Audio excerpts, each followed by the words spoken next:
News ലഞ്ചിലേക്ക് വിശദമായി. സമൂഹ മാധ്യമങ്ങളിലെ വാർത്താ പോസ്റ്റുകൾ മെറ്റ നീക്കം ചെയ്യുന്നതിൽ യാതൊരുവിധ സർക്കാർ ഇടപെടലും ഉണ്ടായിട്ടില്ല എന്ന് മുഖ്യമന്ത്രി വി ഡി സതീശൻ അല്പസമയം മുമ്പ് വാർത്താ സമ്മേളനത്തിൽ പറഞ്ഞു. മാധ്യമങ്ങൾ പരാതി കൊടുത്താൽ സർക്കാർ ഒപ്പം നിൽക്കും.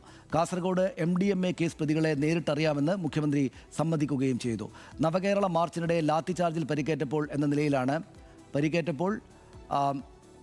ആണ് പ്രതികളുമായിട്ട് ബന്ധം ആരംഭിച്ചത്. അതേസമയം വന്ദേമാതരം മുഴുവൻ പാടണോ എന്നതിൽ മുഖ്യമന്ത്രി നിലപാട് ഇന്ന് വ്യക്തമാക്കിയില്ല. ഭയങ്കര സംഭവം, ഭയങ്കര സംഭവം എന്ന് എനിക്ക് തോന്നുന്നത്. വാർത്തയൊക്കെ വായിച്ചിട്ട് ഞാൻ എഴുതി കൊടുക്കുന്ന സാധനങ്ങളൊക്കെ മെറ്റ റിലീസ് ഓർഡർ ക്യാൻസൽ ചെയ്യാന്ന് പറഞ്ഞാൽ സർക്കാരിനെതിരെ വിമർശനം ഉന്നയിക്കുന്ന മാധ്യമ സ്ഥാപനങ്ങളുടെ സോഷ്യൽ മീഡിയ പോസ്റ്റുകൾ നീക്കം ചെയ്യുന്നതിൽ സർക്കാർ ഇടപെടലുണ്ടെന്ന ആരോപണം മുഖ്യമന്ത്രി പൂർണ്ണമായി തള്ളി. തന്നെ അനുകൂലിക്കുന്ന പോസ്റ്റുകളും നീക്കം ചെയ്യപ്പെട്ടിട്ടുണ്ടെന്നും എന്താണ് സംഭവിക്കുന്നതെന്ന് വ്യക്തമല്ലെന്നും മുഖ്യമന്ത്രി പ്രതികരിച്ചു. ഒഴിവാക്കിയ വാർത്തകൾ പുനഃസ്ഥാപിക്കാൻ മാധ്യമ സ്ഥാപനങ്ങൾ മെറ്റയുമായി ബന്ധപ്പെടണം. വേണമെങ്കിൽ ഞാൻ മെറ്റയ്ക്ക് കത്തെഴുതാമെന്നും മുഖ്യമന്ത്രി വി ഡി സതീശൻ പറഞ്ഞു. അത് എന്താണ് മെറ്റയുടെ എന്തെങ്കിലും പോളിസിയിൽ ഉണ്ടായിരിക്കുന്ന ചേഞ്ചാണോ എന്താണെന്ന് വ്യക്തമല്ല. അത് നിങ്ങൾ അത് തിരിച്ചു വയ്ക്കാൻ വേണ്ടിയിട്ട് നിങ്ങളുടെ ചാനലുകളിൽ നിന്ന് ഓൺലൈൻ മീഡിയയിൽ നിന്ന് റിമൂവ് ചെയ്തിട്ടുണ്ടെങ്കിൽ തിരിച്ചു കൊണ്ടുവരാൻ വേണ്ടിയിട്ടുള്ള ശ്രമങ്ങൾ നിങ്ങൾ നടത്തണം. അതിൻ്റെ കൂടെ സർക്കാരുണ്ടാവും. സർക്കാർ വേണമെങ്കിൽ കത്തെഴുതാം.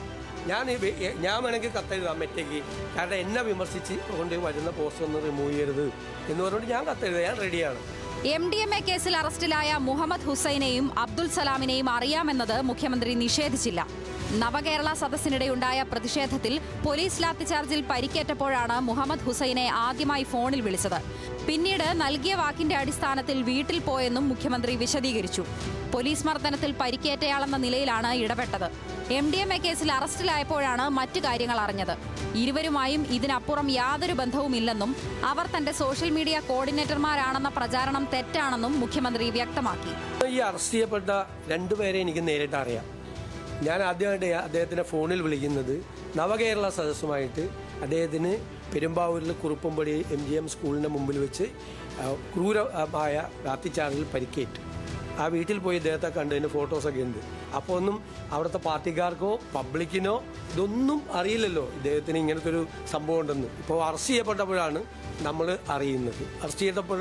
നമ്മൾ അറിയുന്നത്. അല്ലാതെ ആർക്കും അതറിയില്ല. അത് എൻ്റെ സോഷ്യൽ മീഡിയ ടീമിലൊന്നുമില്ല. അതേസമയം വന്ദേമാതരം വിവാദത്തിൽ വ്യക്തമായ മറുപടി നൽകാൻ മുഖ്യമന്ത്രി തയ്യാറായില്ല. വന്ദേമാതരം മുഴുവനായി പാടണോ വേണ്ടയോ എന്ന ചോദ്യത്തിന് 2 ദിവസം കൂടിയല്ലേ ഉള്ളൂ, അപ്പോൾ കാണാമെന്നായിരുന്നു മുഖ്യമന്ത്രിയുടെ പ്രതികരണം. ഇക്കാര്യത്തിൽ സർക്കാരിന് കൃത്യമായ നയമുണ്ടെന്നും മുഖ്യമന്ത്രി പറഞ്ഞു. സ്വാതന്ത്ര്യദിനവുമായിട്ട് ബന്ധപ്പെട്ട കാര്യങ്ങൾ സർക്കാരാണ് തീരുമാനിക്കുന്നത്.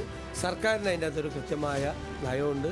UDFന് അത് സംബന്ധിച്ച ഒരു കൃത്യമായ നയമുണ്ട്. അത് നിങ്ങൾ ഓഗസ്റ്റ് 15 അധികം ദിവസമില്ലല്ലോ, അപ്പോൾ മനസ്സിലാവും.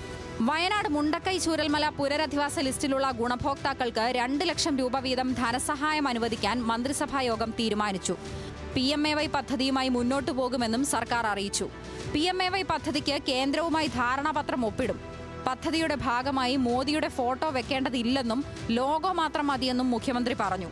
കേന്ദ്രത്തിന്റെ മൈൻസ് ആൻഡ് മിനറൽസ് ഭേദഗതി നിയമം സംസ്ഥാനങ്ങളുടെ അധികാരം കവർന്നെടുക്കുന്നതാണെന്നും ഇതിനെ ശക്തമായി എതിർക്കുമെന്നും മുഖ്യമന്ത്രി വ്യക്തമാക്കി. ന്യൂസ് മലയാളം, തിരുവനന്തപുരം.